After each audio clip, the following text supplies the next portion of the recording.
তোমরা যারা ক্লাস 9 বা নবম শ্রেণীতে পড়ছো, তোমাদের একটি অত্যন্ত গুরুত্বপূর্ণ বাংলা প্রবন্ধ হলো হিমালয় দর্শন। বেগম রোকেয়ার লেখা হিমালয় দর্শন প্রবন্ধটি তোমাদের পড়তেই হবে এবং পরীক্ষায় হিমালয় দর্শন প্রবন্ধ থেকে প্রশ্ন আসবে, সেই প্রশ্নের উত্তরও করতে হবে। আজকের ভিডিওতে বেগম রোকেয়ার লেখা হিমালয় দর্শন প্রবন্ধের গুরুত্বপূর্ণ প্রশ্ন এবং উত্তর নিয়ে আলোচনা করেছি। যারা ক্লাস 9 বা নবম শ্রেণীতে পড়ছো, আজকে এই ভিডিওটি মনোযোগ সহকারে দেখো, প্রয়োজনে এই নোটগুলি তোমরা খাতায় লিখে নাও। আজকের প্রথম প্রশ্ন, যত দেখি যত ভাবি তাহা ভাষায় ব্যক্ত করিবার ক্ষমতা নাই। কে কি দেখেছিলেন, তিনি কি ভেবেছিলেন?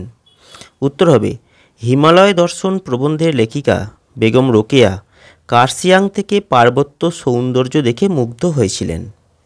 তিনি ঈশ্বরের অপার মহিমা দেখে মুগ্ধ হয়েছিলেন।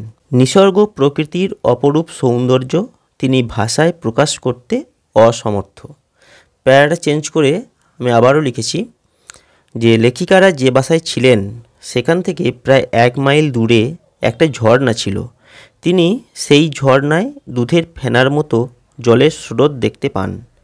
দিন ও রাত্রি সেই ঝর্ণার কল্লোল গীতি শুনে তার ঈশ্বরের প্রতি ভক্তি 4 গুণ বেড়ে গিয়েছিল। লেখিকার মনে হয়েছে ঝর্ণার মতো তার প্রাণটা যদি প্রবাহিত হয়ে পরমেশ্বরের পাদপদ্মে লুটিয়ে পড়ে তবেই তিনি ধন্য হবেন। আবারও আমি প্যারাটা চেঞ্জ করেছি এবং লিখেছি, লেখিকা প্রকৃতির মধ্যে পরমেশ্বরকে অনুভব করেছেন। ঈশ্বরের অসীম ক্ষমতা তিনি সামান্য সৃষ্টি বঙ্গোপসাগর দেখে বুঝতে পেরেছিলেন। কেবল পর্বত দেখার স্বাদ ছিল তার, সেই স্বাদ তার কার্সিয়াংয়ে এসে পূর্ণ হয়েছে। তিনি পাহাড়ে এসে অত্যন্ত সুখী। পাহাড়ে আসার সুযোগ করে দেবার জন্য তিনি ঈশ্বরকে ধন্যবাদ জানিয়েছেন। আবারও আমি প্যারা চেঞ্জ করে লিখেছি, লেখিকার ইচ্ছা ছিল ঈশ্বর যদি 2টি চোখের বদলে অনেকগুলি চোখ দিতেন তবে ঈশ্বরের লীলা তিনি আরও অনেক বেশি করে অনুভব করতে পারতেন। ঈশ্বরের অসীম সৌন্দর্য প্রকাশ করার ক্ষমতা তার মতো সাধারণ মানুষের নেই। নিজের সেই অসহায়তার কথা এখানে ব্যক্ত করেছেন তিনি। এই হলো আজকের ভিডিওর প্রথম প্রশ্ন। চলে আসি পরের প্রশ্ন। পরের প্রশ্নটি হলো, ইহার সৌন্দর্য বর্ণনাতীত। কোন সৌন্দর্যের কথা বলা হয়েছে আর সেই সৌন্দর্যের বর্ণনা দাও। উত্তর হবে বেগম রোকেয়া রচিত হিমালয় দর্শন প্রবন্ধে উল্লিখিত জলপ্রপাতের কথা বলা হয়েছে। এই সৌন্দর্য তাকে মুগ্ধ এবং অভিভূত করেছিল। প্যারাটা চেঞ্জ করে লিখেছি যে শিলিগুড়ি স্টেশন থেকে হিমালয়ান রেলপথে দার্জিলিং যাওয়ার সময়ে লেখিকা পথের মধ্যে পাহাড়ের গায়ে অনেকগুলি জলপ্রপাত দেখতে পেয়েছিলেন। উঁচু পার্বত্য স্থান থেকে জলের ধারা সেখানে সবেগে নিচে নেমে আসছে।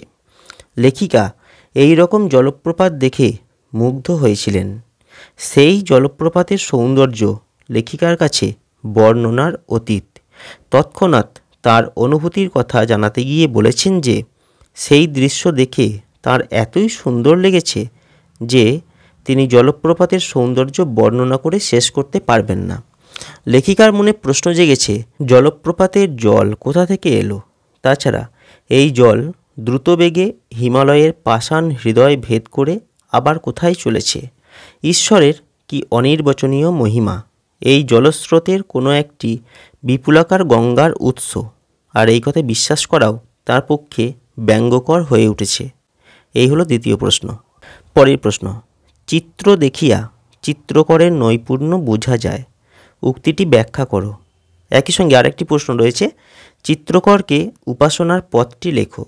উত্তর হবে সৌন্দর্য রসিক প্রাবন্ধিক বেগম রোকেয়া হিমালয় দর্শন প্রবন্ধে ঈশ্বরের সৃষ্ট জাগতিক বস্তুর মধ্যে পরমেশ্বরের অস্তিত্ব অনুভব করেছেন।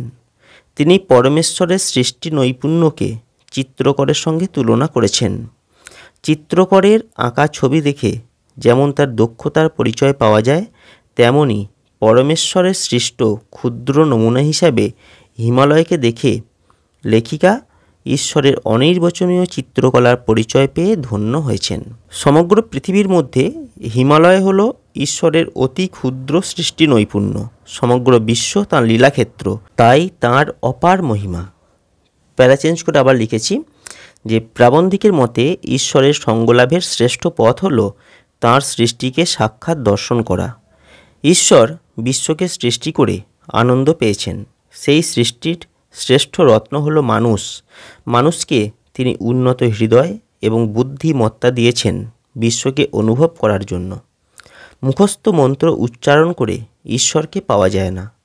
পঞ্চ ইন্দ্রিয় দিয়ে ঈশ্বরের উপাসনা করলেই সকল তৃপ্তি হবে। প্রাকৃতিক সৌন্দর্যের মধ্যে ঈশ্বর অবস্থান করেন, তাই ঘরের মধ্যে আবদ্ধ না থেকে বিশ্ব দর্শন করতে হবে। এটাই উপাসনার শ্রেষ্ঠ পথ। পরের প্রশ্ন, ভুটিয়ানিদের পোশাক পরিচ্ছদ কেমন?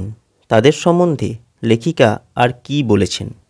উত্তর হবে, প্রাবন্ধিক বেগম রোকেয়া হিমালয় দর্শন প্রবন্ধে বলেছেন ভুটিয়ানিরা 7 গজ লম্বা কাপড় ঘাগরার মতো করে পরে। কোমরে একখণ্ড কাপড় জড়ানো থাকে, গায়ে জ্যাকেট এবং বিলাতি শাল দিয়ে মাথা ঢাকে। পিঠে 1-2 মণ বোঝা নিয়ে অনায়াসে প্রস্তর সংকুল বন্ধুর পথ বেয়ে উঁচুতে ওঠে এবং নিচে নামে। প্যারা চেঞ্জ করে লিখেছি, ভুটিয়ানিরা খুব সাহসী এবং পরিশ্রমী। তারা আহারের জন্য পুরুষের মুখাপেক্ষী থাকে না, বরং পুরুষের সমান উপার্জন করতে পারে। লেখিকার মতে ভুটিয়ানিরা সবলা জাতি, তারা দুর্বল নয়। অধিকাংশ ভুটিয়ানিরা পাথর বয়ে নিয়ে যায়। ভুটিয়ানিরা নিজেদের পাহাড়নি বলে, আর সমতলে মানুষদের তারা নিচেকা আদমি বলে। সমতলের সভ্য মানুষের সংস্পর্শে এসে তাদের সৎ গুণগুলি হারিয়ে ফেলেছে। সরল ভুটিয়ানিরা এখন চুরি করে, দুধে জল মেশায় এবং আরও নানা দোষ তারা শিখে ফেলেছে। নিচেকা আদমির সাথে বিবাহ করে তাদের জাতিতে তারা মিশে যাচ্ছে। আজকের ভিডিওর শেষ প্রশ্ন এবং অত্যন্ত গুরুত্বপূর্ণ প্রশ্ন, ইহাদের এই তামাশা দেখিতেই আমার সময় অতিবাহিত হয়, বক্তার কি দেখে সময় কাটে? উত্তর হবে, হিমালয় দর্শন প্রবন্ধে লেখিকা বেগম রোকেয়া প্রশ্নে উক্ত কথাটি বলেছেন। প্যারা চেঞ্জ করে লিখেছি, লেখিকারা রেলগাড়িতে চেপে কার্শিয়াং স্টেশনের কাছে বাসায় উপস্থিত হয়েছিলেন। কার্শিয়াংয়ে তখন ঠান্ডা বা গরম কোনোটাই অতি পরিমাণে ছিল না। তিনি সেই সময়টাকে পার্বত্য বসন্তকাল বলেছেন। সেখানের জল ভালো ছিল না বলে লেখিকা পানীয় জল ফিল্টারে ছেঁকে পান করতেন। জল দেখতে খুব পরিষ্কার। ঝর্ণার নির্মল শীতল জল দেখে চোখ জুড়িয়ে যায়, আর চারপাশের ঘন কুয়াশায় প্রাণ জুড়িয়ে যায়। প্যারা চেঞ্জ করে আবার লিখেছি, কার্শিয়াংয়ের বায়ু এবং মেঘের লুকোচুরি খেলা লেখিকাকে আমোদিত করেছিল। এখনই মেঘ আছে, আবার পরমুহূর্তে বাতাস তাকে তাড়িয়ে নিয়ে যায়। প্রতিদিন অস্তাচলগামী সূর্য বায়ু এবং মেঘ নিয়ে মনোহর সৌন্দর্যের রাজ্য রচনা করে। যেন মনে হয় পশ্চিম আকাশে পাহাড়ের গায়ে তরল সোনা ঢেলে দেওয়া হয়েছে, আর খণ্ড খণ্ড মেঘগুলি তাদের সুকোমল দেহে গলিত সোনা মেখে বাতাসে ভর করে এদিক ওদিক ছুটোছুটি করছে। এই পার্বত্য সৌন্দর্য দেখতে দেখতে লেখিকার সময় কেটে যায়। তো আজকের ভিডিও কেমন লাগলো কমেন্ট করে জানাবে। তোমাদের কোনো প্রশ্ন থাকলে সেটিকেও কমেন্টে লিখে জানিও। আর এই ধরনের এডুকেশনাল ভিডিও, তোমাদের শিক্ষা সহযোগী ভিডিও উপকরণ পাওয়ার জন্য অবশ্যই আমার চ্যানেলটিকে সাবস্ক্রাইব করে রাখবে।